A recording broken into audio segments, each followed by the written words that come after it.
ZC300 cleaning system. আমরা cleaning সিস্টেমটা manual থেকে করতে পারবো। ক্লিক করে ডাউন ক্লিনিং অপশন, দেন এখান থেকে আমরা ক্লোজিং করতে পারবো। আবার হচ্ছে সফটওয়্যার থেকে আমরা ক্লিনিংটা করতে পারবো। সফটওয়্যার থেকে ক্লিন করলে আমরা কার্ড এবং রিবন দুটেই আগে থেকে বের করে নিব।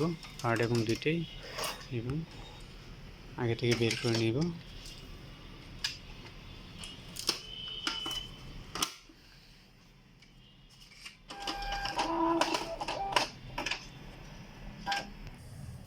ডিভাইস এন্ড প্রিন্টার থেকে প্রিন্টার রাইট বাটন ক্লিক করে প্রিন্টার প্রিফারেন্স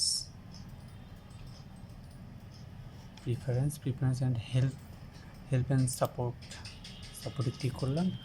দেন এখানে অপশনটা ক্লিন নাও অপশানে আমরা যখন ক্লিক করব তখন যেহেতু আমরা রিবন এবং কার্ড বের করে ফেলছি সেই জন্য রেডি টু ক্লিন চলে আসছে। আমরা জাস্ট কার্ডটা দিব।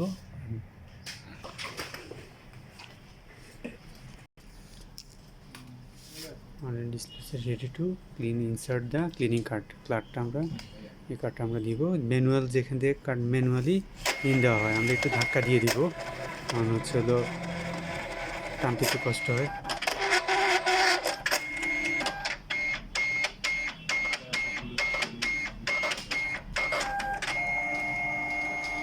ক্লিনিং হচ্ছে, ক্লিনিং হওয়ার পর সে ম্যানুয়ালি আবার অটোমেটিকভাবে বের করে দিয়েছে। হচ্ছে cleaning system ZC300 cleaning complete and